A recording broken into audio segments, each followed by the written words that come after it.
Depuis 2 jours, l'histoire de Maya BF retourne complètement internet. Vous l'avez sûrement entendu cette histoire, vous avez sûrement vu dans votre TikTok ou peu importe une vidéo qui en parle. Et aujourd'hui, je vais vous raconter la face cachée de cette sombre histoire que beaucoup n'osent pas en parler. Alors déjà, pour que vous compreniez mieux, Maya BF c'est une influenceuse avec pas mal d'abonnés qui est venue dénoncer d'horribles choses et suite à ça elle s'est retrouvée à l'hôpital psychiatrique quelques jours après. Je vais vous mettre un petit extrait de sa vidéo, comme ça vous allez mieux comprendre où je veux en venir après. Regardez bien ou vous allez être complètement choqués. Je risque littéralement ma vie en faisant cette vidéo, mais je suis un imposteur. C'est pas une vidéo storytime, etc. C'est vraiment une vidéo de lanceur d'alerte. Donc si ça peut vous paraître absurde, écoutez bien parce que c'est totalement cohérent et si vous penchez sur ce que je vais vous dire, vous allez déconstruire le château de cartes comme je l'ai découvert. Il faut savoir que je suis un imposteur. Donc si vous me connaissez des réseaux, vous pensez que je suis une grande influenceuse, j'ai beaucoup d'abonnés. Je suis influenceuse, oui, mais je suis pas vraiment une grande influenceur. Je sais même pas exactement combien de gens me suivent réellement et combien sont faux. En fait, à peu près autour de mes 15 ans, ma mère a rencontré un homme qui était vraiment pas sympa et qui baignait dans des trucs d'argent un peu bizarres. Je savais pas quoi exactement, mais je savais ça. Et bizarrement, un an après, ma tante m'a dit « Pourquoi tu fais pas des vidéos sur YouTube et tout, ça t'irait bien ?» Et ma mère était d'accord. Et c'est assez bizarre parce que j'étais très maltraitée dans l'enfance. Et ces femmes-là n'auraient jamais voulu que je sois sur les réseaux. Donc avec du recul, je comprends. Donc je me suis lancée sur les réseaux. Et en fait, en quelques jours, en quelques vidéos, mes vidéos font énormément de vues. Donc je me retrouve à gagner énormément d'argent qui était au nom de ma mère. Hein. J'avais pas de compte bancaire.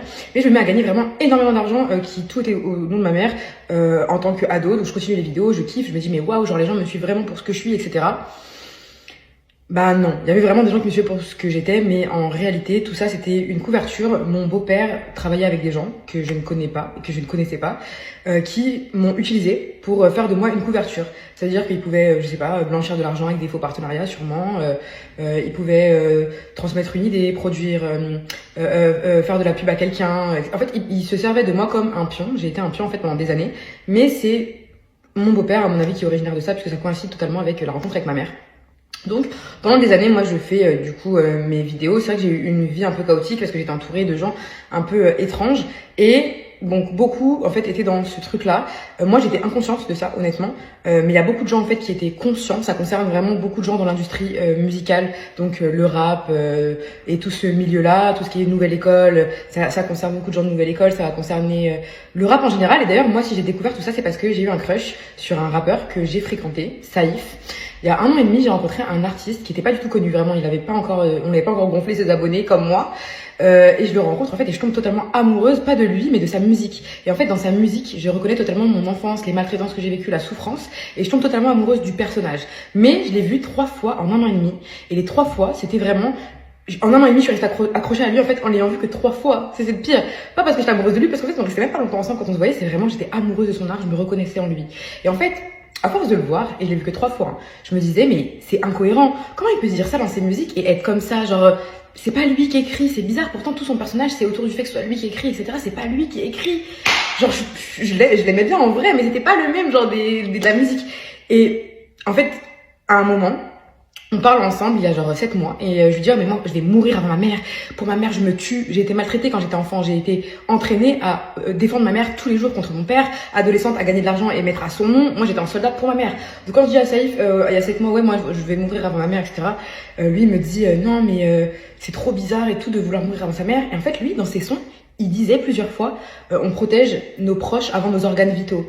Donc comment tu peux être choqué que je veuille me tuer pour ma mère, mais toi, dans tes sons, tu dis ça. Donc c'est là que j'ai compris, et avec plein de choses, là c'est vraiment rapide pour expliquer, mais il y a plein de choses que je me suis dit, ok, c'est totalement incohérent, c'est un personnage qui a été fabriqué, même si j'adore ce qu'il fait, mais il y avait une incohérence. Et en fait, en fouillant, je me suis rendu compte qu'il y avait beaucoup de gens qui étaient connectés, et que mon beau-père était connecté. Donc en début d'année, moi je me suis séparée de ma mère et de mon beau-père parce que mon beau-père et ma mère maltraitaient mon frère, notamment. Et donc je n'ai pas laissé passer ça, donc j'ai perdu beaucoup de choses, j'ai perdu vraiment ma santé en début d'année en luttant pour mes frères et sœurs. Mes frères et sœurs maintenant ne vivent plus là-bas, mais ma mère et mon père se sont retournés contre moi. Mon beau-père, je sais qu'il a contacté ces gens-là en question qui ont essayé de me faire du mal. Du coup, vu que en fait la plupart des gens qui me suivaient, des commentaires étaient faux, bah ils se sont servis de ça pour me harceler, vu qu'en fait ils étaient tous faux, donc me mettre des commentaires méchants, enfin de me tester, mais ils ont jamais pu me tester, ça a été très loin. Ils me faisaient croire que je parlais avec Saïf, en fait je parlais avec eux tous. Ils m'ont fait venir, et j'ai des preuves, hein, ils m'ont fait venir jusqu'à Paris pour rencontrer soi-disant Saïf. Une fois que je suis arrivée, c'était un acteur ou un mec de leur groupe avec des lunettes qui filment et tout, et ils se foutaient tous de ma gueule. Enfin en fait, De base, c'était une industrie qui a essayé de faire un truc, je sais pas, mélangeant sûrement l'illégal, le légal, essayant de utiliser des influenceurs pour faire des trucs, nanana, des artistes aussi pour blanchir, faire des trucs. Il y a des artistes, quand vous allez vous pencher dessus, vous allez voir qu'ils ont été gonflés à bloc, et même des artistes que vous pensez que c'est des superstars, c'est peut-être des stars, oui, mais ils ont été vraiment gonflés à bloc. Donc en fait, ils ont été vraiment trop loin dans deux choses, déjà dans l'ego, en gonflant les stades de beaucoup de gens, et aussi dans la cruauté, parce que beaucoup de choses qu'ils m'ont fait sur la fin, et ils le savent, étaient cruelles. Il y a des choses que je vais pas dire par pudeur pour moi-même, parce qu'ils ont utilisé des armes de guerre, clairement, contre moi. Quand j'ai essayé de me désolidariser d'eux et quand mon beau-père est parti les voir pour gérer ce litige par rapport à ma société, ils savent de quoi je parle, à ce moment-là, ils ont été vraiment très hostiles et m'ont fait des choses cruelles. Il y a des choses que vraiment j'ai pas envie de parler, je sais pas si j'en parlerai un jour parce que ça me fait du mal enfin ça me fait du mal. C'est pas que ça me fait du mal, mais j'ai pas envie d'avoir ce souvenir. Mais ils ont utilisé des armes de guerre pour me détruire, mais rien que l'exemple de la gare, imaginez que vous attendiez de voir votre crush de 1 an et demi, que vous avez vu 3 fois dans votre vie, que genre vous aimez trop voir et tout, et qu'en fait vous arrivez, et c'est un mec à la gare comme ça, avec des lunettes qui filment et tout. Tu vois, c'est quand même dur, psychologiquement. C'est quand même dur, donc ils ont fait en sorte de m'isoler, enfin, là je raconte en rapide, mais je pourrais raconter plus longuement, je pourrais même dire qui fait qui est quoi, qui est faux, qui est truc. Mais il faut savoir que l'industrie, notre culture, à nous, les personnes racisées, elle est fausse aujourd'hui en France, elle est fausse. Et c'est une honte, et moi j'ai jamais voulu participer à cette culture. Et dites-vous que vous doutez bien, et quand vous allez enquêter, vous allez comprendre, quand tout ça, vous allez comprendre que là je risque ma vie en faisant ça. Mais ils le savent, c'est pas la première fois que je risque ma vie, je leur ai dit, je préfère mourir avec mes valeurs et stopper l'oppression que vivre et être comme ça en fait enfermé, parce que en réalité nous ce qu'on dénonçait de base, notre culture etc, c'est les institutions qui nous oppressent, mais eux-mêmes sont devenus les institutions qui oppressent en utilisant des techniques dégoûtantes pour avoir toujours plus d'argent. Donc moi je suis un imposteur, et honnêtement je suis libérée d'être un imposteur parce que depuis que j'étais ado c'était dur pour moi, je devais toujours faire du rendement, je postais 3 vidéos par semaine, ma mère elle me mettait la pression, donc c'était dur pour moi, même si j'ai aimé faire des vidéos. Moi mon truc c'est toujours plus la culture, tout ça, et surtout c'était une pression pour moi, donc je suis libérée au final moi de savoir que j'étais un imposteur, et je me demande ce qui m'attend dans la vie. Bon, il y a plein de choses à déceler par rapport à tout ça, à démonter, mais il faut savoir que l'industrie française aujourd'hui qui nous représente, nous, notre culture, est quasiment que des imposteurs, ou en tout cas que des gens qui ont participé à des choses qui font des imposteurs. Quand on regarde chez nos ancêtres, ils n'en seraient jamais arrivés là pour de l'argent. Moi, si j'ai fait tout ce que j'ai fait, si je me suis désolidarisée de mes parents, enfin mon père et ma mère en début d'année, avant que je sache tout ça, je connaissais déjà Saïf, tout ça, mais avant que je les démasque, on va dire, si je me suis désolidarisée de mon père et de ma mère, c'était pour sauver mes frères et sœurs. Mon frère se faisait maltraiter par mon beau-père. Je voulais pas, je savais pas quoi faire, j'ai juste dû les menacer, etc. Et ça s'est retourné contre moi, vu qu'ils ont mis du coup ces gens-là pour m'affaiblir, ce qui n'a pas marché vu que je les ai démasqués. Et encore une fois, ce que je dis, ce n'est pas faux. Pour vous donner un autre exemple qui va être vraiment vérifiable, irréfutable, c'est que Saïf, vu que j'étais amoureuse de lui, moi en fait, quand j'aime les gens, quand j'aime les gens, je les analyse. Et en fait, j'ai tellement analysé qu'il m'a donné toutes les clés pour le reste. Et Saïf, par exemple, quand on regarde sa communauté ou les gens qui vont faire beaucoup de posts sur lui, ça va souvent être des deepfakes. Donc c'est des profils qui vont être deepfakes, générés par deepfakes, qui sont pas réels, qui n'ont pas d'âme derrière le compte. C'est mieux que des bots. C'est des bots avec des humains qui gèrent souvent derrière. Donc il y a lui, enfin si on se penche sur Saïf, déjà on peut démonter tout ça et prouver en tout cas que mon argument est vrai et qu'il y a des gens qui sont du coup pas des industry plants, mais des street plants. Et moi j'ai été une street plant sans m'en rendre compte. Et voilà, donc c'est juste pour me démasquer moi-même avec pudeur. Encore une fois, il y a énormément de gens impliqués. J'ai pas dit de nom. Dans tous les cas, là, j'ai juste soufflé sur le château de cartes. Donc n'importe qui m'entendra parler et qui va enquêter, et je pense qu'il y a beaucoup de gens du coup maintenant qui vont enquêter et chercher des choses, vont se rendre compte que je ne mens pas, que j'ai raison. Moi-même, personnellement, j'ai d'autres notes que j'ai aussi écrites par mail. Enfin, il y a plein de choses qui sont écrites qui ne pourront pas bouger parce qu'encore une fois, j'ai sacrifié ma vie parce que j'aurais pu mourir, j'aurais pu dire non, j'arrête, je vais rien dire et tout. Non, je sacrifie ma vie pour dire tout ça. Je pense que vous vous doutez bien qu'il y a je ne sais combien d'argent qui est en jeu. Mais moi, l'argent ne m'achète pas. Et en plus, ces gens qui ont voulu me faire du mal savent d'où je viens, savent que moi, j'ai connu la vraie misère, la vraie violence, que pendant 11 ans, j'étais un militaire contre ma mère. Et ils ont quand même essayé de me détruire pour l'appât du gain. Voilà. Donc, j'étais un imposteur. Et beaucoup des gens que vous admirez sont des imposteurs, même s'ils ne l'ont pas toujours été pour certains. Beaucoup sont devenus des imposteurs, malheureusement. Alors déjà, vous impatientez pas, le rapport avec Nasdaq va arriver très vite. Juste avant, j'ai envie de vous montrer ça, j'ai capturé ça pendant un live où il y a quelqu'un avec plus d'1 million d'abonnés qui prétend savoir ce qui se passe mais qui peut pas donner de nom, qui peut pas donner l'hôpital où elle est cachée. Donc je vous mets le petit extrait, regardez. Le chargeur que vous lui avez donné, elle pourra rien faire parce qu'elle elle est dans les vapes. Elle est shootée en médoc. D'accord? Ça veut dire parce que tellement elle a débité, elle a parlé, elle peut rien faire. Elle peut rien faire parce que si tu veux, quand tu arrives là-bas, en fait, avec l'excitation, les gens, ils ont tendance à avoir peur. Du coup, ils parlent beaucoup, ils parlent. Et il lâche trop d'informations. Et en fait, pour pas que ça éclate tu vois, vu que c'est quelqu'un de très connu, qui est très suivi, elle a une voix très importante, elle est très influente, tu vois. Tu vois, regarde, la preuve, elle a dit quelques mots sur Snapchat, etc. Ça a pété direct. Donc, vu que c'est quelqu'un qui est très suivi, c'est très, très, très dangereux de donner on va dire un outil pour justement divulguer des informations qui pourraient être ou vraies ou fausses. Ça veut dire que là, c'est trop tôt, trop dangereux. Là, ils l'ont juste dopé, ils l'ont calmé. T'as vu, histoire de qu'elle se calme et qu'elle sorte le moins d'informations possible et qu'elle se débat pas, tu vois, en gros, ils l'attachent, ils la mettent à l'hôpital, ils la mettent pas en truc fermé, t'as vu, elle est pas enfermée, on va dire, en cage ou quoi que ce soit, parce qu'il y a c'est des gens qui moi j'aime pas les gens, faut dire en fait. On parle mais du Billys, écoute-moi. En fait, moi, j'aurais aimé que les gens ils me défendent. En fait, j'aurais pas aimé que je peux pas dire. Faut dire en fait. Faut dire quand faut aider. Et moi, j'aurais aimé que quelqu'un vienne me sauver en fait. Écoutez-moi, regarde, écoutez-moi. Moi, j'ai été au tribunal à cause des histoires comme ça, d'accord? Je vous promets que c'est vrai. J'ai été au tribunal à cause des histoires. Est-ce qu'il dit vrai? Est-ce qu'il voulait juste du buzz? On n'en sait rien. Ce qui est important, c'est que ça en parle et que tout le monde en parle de cette histoire. Donc maintenant, revenons aux choses bizarres cachées.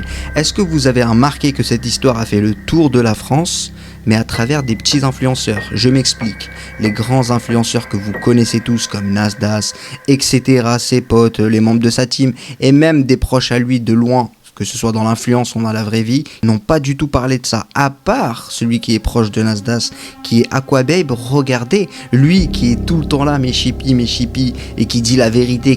Et c'est là où vous allez comprendre en fait, tout ce qu'il vous dit comme vérité, c'est ce qu'ils veulent eux vous dire. C'est ça que vous comprenez pas. Et aujourd'hui, écoutez bien ce qu'il dit et regardez bien ses expressions, comment il paniquait, comment il était pas bien, ça se voyait, comment il a expliqué. En gros, il a expliqué qu'elle était folle. Regardez ça, vous allez comprendre direct. C'est pas parce qu'elle a un discours cohérent que tout ce qu'elle raconte est cohérent. Faut arrêter de déconner. Hein. Mais c'est pas cohérent ce qu'elle dit. Non, parce que les gens ils disent ouais c'est tout cohérent ce qu'elle raconte. C'est pas parce qu'elle s'exprime super bien en story que ce qu'elle veut dire c'est la réalité. Hein. Oh, on en a vu des gens touchés, t'as vu des gens genounés comme elle, on en a vu, la go elle est genounée, t'as vu, je parle français, la go elle est torturée, je parle français. J'ai des amis qui ont perdu la tête à cause de... La go elle est torturée, au bout d'un moment... Ils nous ont fait des faces comme ça. Schizophrénie, idée délirante, surtout de persécution, de surveillance, de complot ou de grandeur et hallucination, le plus souvent auditive. Oui. Schizophrénie paranoïde. Alors comme vous avez vu, il n'était pas du tout comme d'habitude, il était stressé, pas bien, ça se voyait qu'on lui avait demandé explicitement de dire qu'elle est folle en gros, qu'elle est schizophrène, et c'est pas le seul d'ailleurs, hein. Il y en a plein avec pas mal d'abonnés qui ont dit la même chose, mais ça se voyait qu'ils étaient obligés, même eux-mêmes ils y croyaient pas, parce qu'ils savent ce qui se passe. Maintenant le rapport avec Nasdaq, dans le live que je vous ai montré au début, et il y a une Lina qui a fait partie de la team Nasdaq, regardez ce qu'elle dit, écoutez bien, soyez attentifs. Tu sais de qui je parle, Rachel? Ouais. Mais lui, c'est pas un indice triplane, lui, c'est juste un fils de sataniste à la con qui est de leur con, dans leur camp. Non, mais oui, clairement. Mais il y en a plein. Moi, je pense que c'est plus les petits artistes, les artistes et les influenceurs. Il y a trop, c'est un monde, bref. Moi, je pense que t'as vu l'histoire tellement elle a pris de l'ampleur. Soit ils l'ont gardé dans le même hôpital, mais juste ils ont fait genre ils l'avaient transféré pour pas que ça continue, les appels et tout. Soit ils l'ont transféré dans un autre hôpital, mais il faut vraiment trouver lequel parce qu'on peut pas la laisser comme ça. Elle a dit de pas faire confiance et qu'elle avait aucun ami. Mais j'ai les preuves, c'est ma copine, je lui parle sur Snap, c'est ma copine. Non, mais je pense qu'elle parlait en général, les commentaires, je pense que quand elle disait ça, elle disait en gros qu'elle avait beaucoup de faux, de taupes, etc. Mais je pense qu'elle a quand même des gens sur qui compter. Vous voyez? Bien sûr. Bien sûr, bien sûr. Bah, me fait surtout des gens qui viendront sur la place publique dire elle va bien, vous inquiétez pas et tout. Non, non, c'est surtout ces C'est gens-là. vraiment ceux-là qui sont C'est eux, hein. Non, mais ou que les gens comme Arminio qui disent elle a skisé. Non, lui il est malade alors qu'il traînait avec elle. Hein. Il traînait avec elle et à l'heure d'aujourd'hui, regarde ce qu'il fait. Les polices, ils sont graves dedans au cas où. C'est les pires, wesh. Il y a beaucoup de personnes qui sont corrompues, qui sont dans le... Beaucoup de personnes qui travaillent pour l'État, ils sont corrompus dans cette histoire. C'est ça que vous comprenez pas. C'est ça qu'il y a beaucoup de personnes qui comprennent pas. Les gens, ils se font acheter. C'est ça. Donc une ancienne membre de la team Nasdaq qui parle comme ça des influenceurs alors qu'elle a côtoyé le plus grand influenceur de France, je vous laisse deviner de qui elle pouvait parler. Ce qu'il faut comprendre dans l'histoire de Maya, c'est que c'est pas qu'une histoire d'argent. Je sais pas si elle est au courant elle-même, parce que apparemment on lui a fait croire que c'est juste une histoire d'argent, comme quoi son beau-père voulait blanchir de l'argent, etc. Ça existe, certes, ça existe, je dis pas le contraire. Mais sauf que le but n'est pas là. Le but de ces gens-là, ce n'est pas l'argent. Beaucoup de rumeurs qui parlent de comme quoi ils ont pactisé, etc. Maintenant, laissez-moi mettre à terme à ce mythe de pacter. Pacter, c'est pas le diable, il vient devant toi, hop, tu signes un papier. C'est pas comme ça marche pas comme ça. Pacter avec le diable, c'est renier toutes les religions, c'est renier le sacré. En gros, inverser les morales. Ah, là, vous comprenez direct mieux. Inverser les morales. Et qu'est-ce qu'on voit maintenant avec les influenceurs? Les plus grands en particulier, inversement de morale, rituel d'humiliation, et j'en passe, des insultes, etc. Et sachant qu'ils sont vus par des millions d'enfants entre 4 et 15 ans. Et j'en ai eu la preuve de par des profs de maternelle, par exemple, qui me confirment que ces élèves lui parlent de Nasdaq, par exemple. Et d'ailleurs, je suis menacé par Nasdaq. Je vous invite à aller sur mon TikTok où j'ai mis toutes les preuves et toutes les vidéos, où je reçois des messages très menaçants. Et apparemment, parce qu'il y a des gens là-bas qui l'aiment pas du tout, Nasdaq, là où il habite. Donc, il y a des gens qui entendent des choses et on m'a répété à l'oreille qu'il a clairement dit mot pour mot, enregistrez bien tous cette séquence, Veritas, faut qu'il disparaisse avant mon retour en septembre. Et oui, je lui pose problème parce que sur quelques vidéos, je fais des millions de vues. Alhamdoulilah, je fais des vues et c'est le but. Et j'ai montré combien j'ai gagné sur TikTok, centimes, même pas une dizaine d'euros pour plus de 10 millions de vues. Pourquoi? Parce qu'ils ne récompensent pas ce genre d'application, ne récompensent pas les gens qui dénoncent les choses là. Après, ils me dire, on se comprend. Voilà, ils sont tous dans le même bateau, ils sont tous contrôlés par la même entité. Là, je pense que je commence à en dire un peu trop. J'espère qu'avec tout ce que je vous ai montré comme extrait, et c'est pas fini, je suis encore en train d'enquêter. Là, déjà, si je disparais, ça va se savoir, vous allez le savoir vous-même, vous inquiétez pas sur ça. Et vous saurez surtout la grande vérité sur les influenceurs de France et en particulier le plus connu.